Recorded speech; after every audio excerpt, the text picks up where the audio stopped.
So I just want y'all to know, if you're not a 6, you cannot talk to him. No, if you are a 6, you can't talk to me.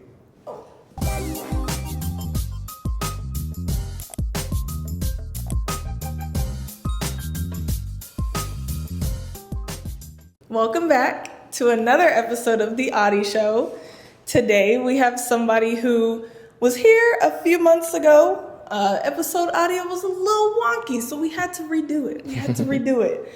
Chubby, would you like to introduce yourself? Yeah, my name is Chubby. I'm an entertainer, social media content creator, a student, president. I'm a lot of different things. But yeah, I'm glad to be back. What has changed in your life since we last spoke? Nothing much has really changed. I've just been relaxing. I've been at home a lot, that and school, and then just kind of planning for the future. So for those who don't know, what is Diversum and how did it start? Yeah, so Diversum Entertainment is my startup entertainment company, which I pretty much do all creative things on. It's something I thought of when I was a freshman, and I've just kind of been working on it, and I launched it just last year in March of 2024. I just thought about it, and I don't think I've ever seen you with anybody.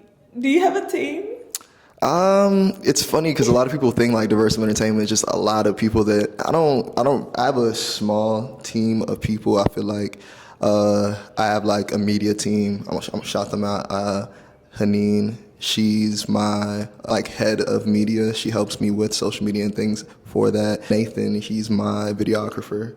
So a lot of like the content that I'm pushing out when it comes to like vlogs and things like that, he's my videographer. Toby, she actually goes to PV. She's kind of like what I call like my stage manager / like assistant. She really just helps whenever it comes to on-ground things. But the bulk of a lot of things when it comes to like planning, the ideas and all that, it is really me. But with time, a bigger team comes and plays their part. So you think friends and business can mix?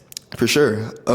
Yeah, majority of the people that I do business with, I'm friends with. It's such an easier way to do business. If you're able to set boundaries, not get too comfortable, I feel like it works out. Like, for example, Mo Boys I'm part of, we hold each other accountable whenever, like, we're not all playing our part or we don't perform well when we do an event or something like that.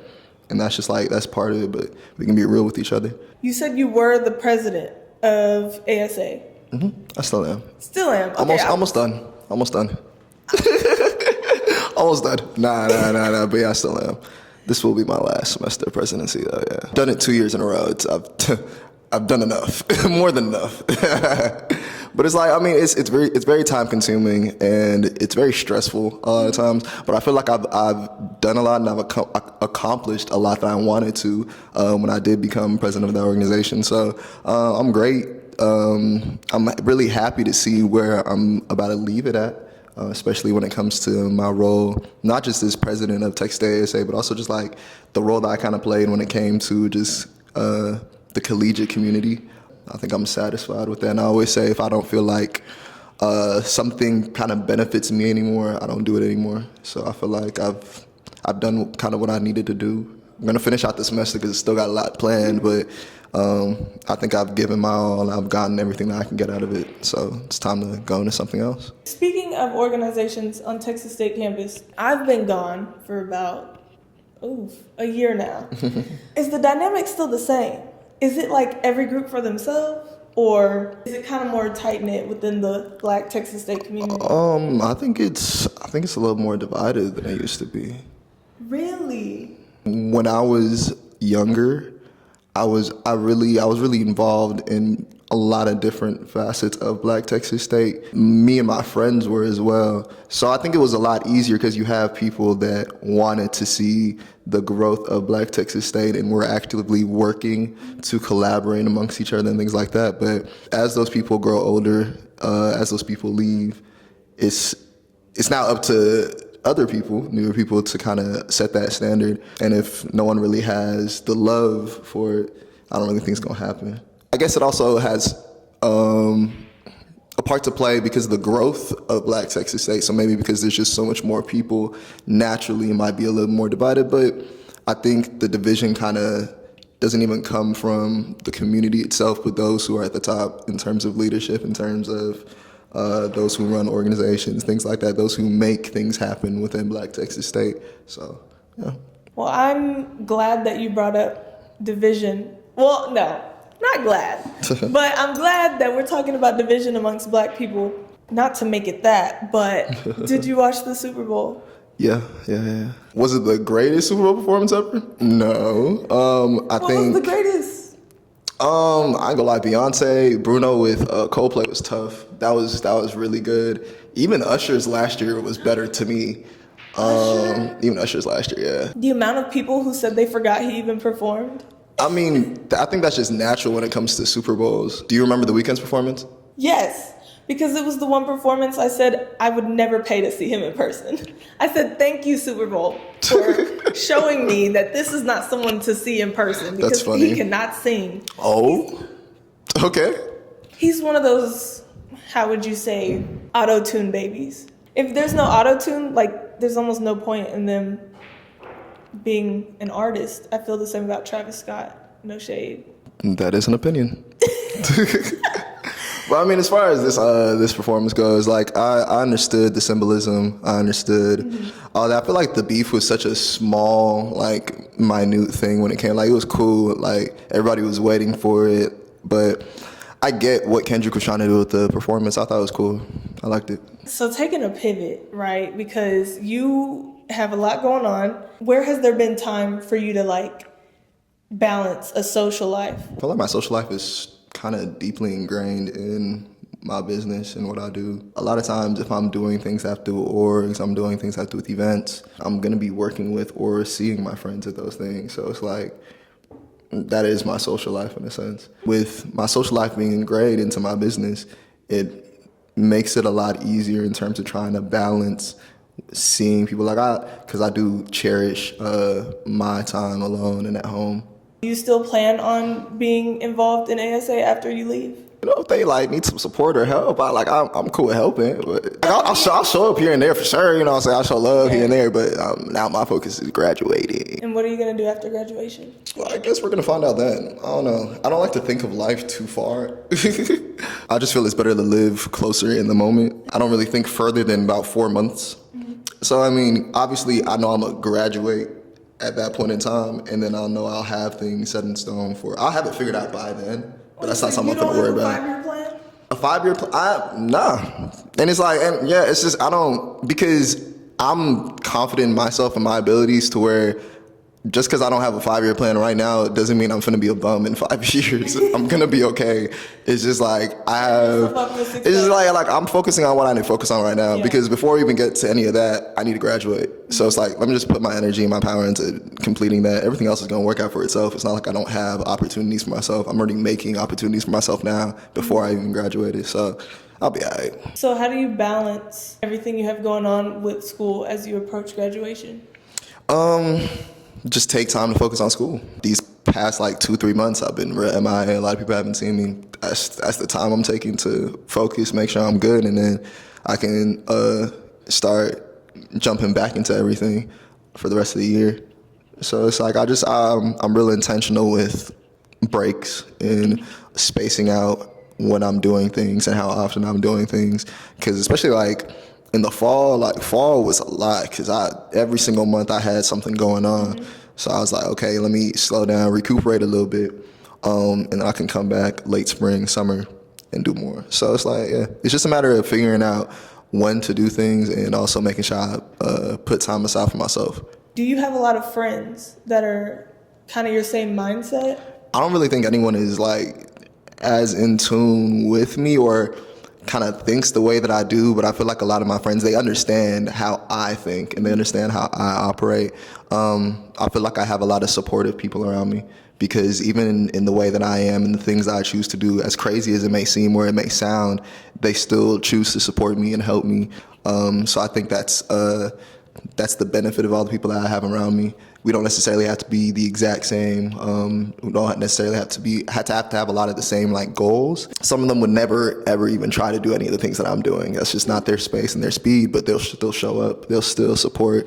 They'll help me in the times I need help. So I think that's the benefit that I have when it comes to the people around me.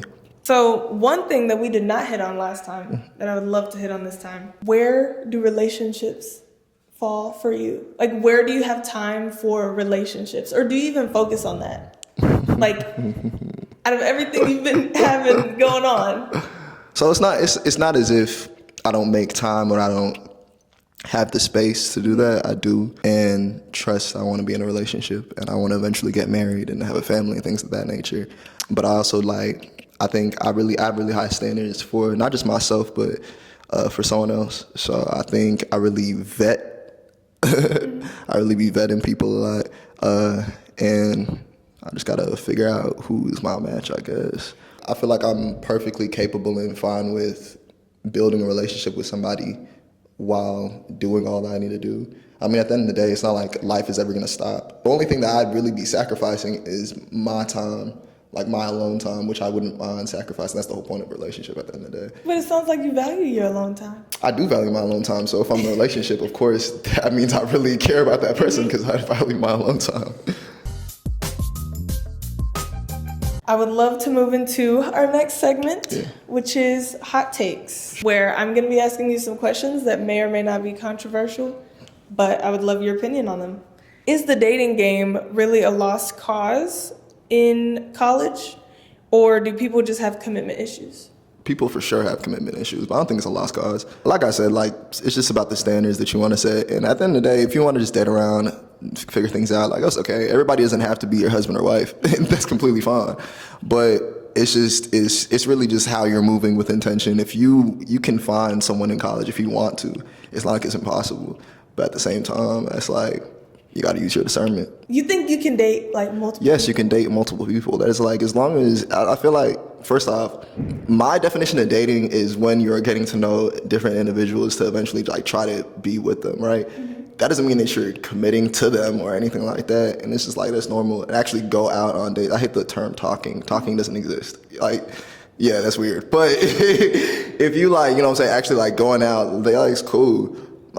Cool little, a wine day, you go out, grab something to eat, that's calm. I don't think that's anything crazy. But so that's your definition of a date? Yeah, that's what I think dating is. And then it can be dating exclusively where, okay, you've committed to this one person that's it's all about communication for real. Mm-hmm. That's what you got going on. And it's that doesn't necessarily mean that y'all are in a relationship, but again, this is who you've decided kind of vet out, and then which will eventually, I guess, lead into you becoming boyfriend, girlfriend, girlfriend, boyfriend, boyfriend, boyfriend, girlfriend. So you're not saying when you make it exclusive, it's okay to keep dating. You just because that's a communication thing. It's because if you're all right, cool, I'm committing that I just want to see you, and it's so maybe you might not be fully ready to be okay, I want to be in a relationship, especially if you don't know the person, right? Yeah. I feel it's really, and everyone's always how long should it take? And it's if you, in most cases, we meet new people all the time. If you've never been friends with someone, never known them, I really don't think it's realistic that y'all are finna be in a relationship in the next 30 days. That doesn't make any sense to me. However long that may be, whatever that timeline might be, it's I feel as long as there's communication and there's understanding between the both, whatever works for them works. So you're saying just because you like someone, it doesn't automatically mean you see them in a potential romantic way? Yeah, nah. A lot of times it might be an initial attractiveness, and it's they'll just be my friend. That's cool. So you'll see someone that's attractive, and your first thought is, that could be my friend. Attractive people can't be friends? No,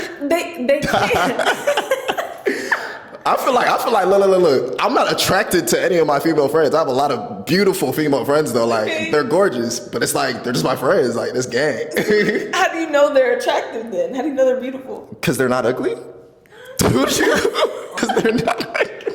They're not ugly, so that means they're, you would say beautiful, gorgeous, whatever. Yes. But you would never... No, because they're my friends. Like I said, not everybody, it's not everybody that's just walking and just, all right, cool, I want to get to know them and try to, that makes no sense. Also, that's just wasted energy. Your first thing is not looks. Your first thing is a person. Oh, yeah, for sure. I mean, good-looking people are everywhere. It's So you would date someone ugly? If they I didn't say that. I didn't say that. I didn't say that. I just said that the looks are just as valuable as what's inside as well. But if they're ugly, nah. Pretty on the inside. That is great, but I still have to be attracted to my partner. Imagine that I'm in a relationship with somebody that I don't find attractive. That's crazy. That doesn't even make any sense. I feel Are you attracted to your husband? Yes. Okay then. But I feel if he didn't look the way he looks, but he had a great personality, I would still give him a chance. So beauty is in the eye of the beholder, and I don't behold the beauty. Then why would I get with them? Understand. My type is like tens. You wouldn't take a 6. Why would I do that? I'm not a 6, so why would I take a 6? If their personality can be amazing, 10. and they can be gang. I'm telling you, like I did say, I have very high standards. I need a good foundation, and a 6 is not a good foundation. A 6 is an okay foundation. And if you're okay with mediocre, I'm okay with that. It is okay to date a 6. Yeah. That's just not my portion. Okay. I appreciate the honesty. So I just want y'all to know, if you're not a 6, you cannot talk to him. No, if you are a 6, you can't talk to me. No, I'm joking. But realistically, like I said, my type is beautiful black woman. So. You emphasize black? Yes. Would you?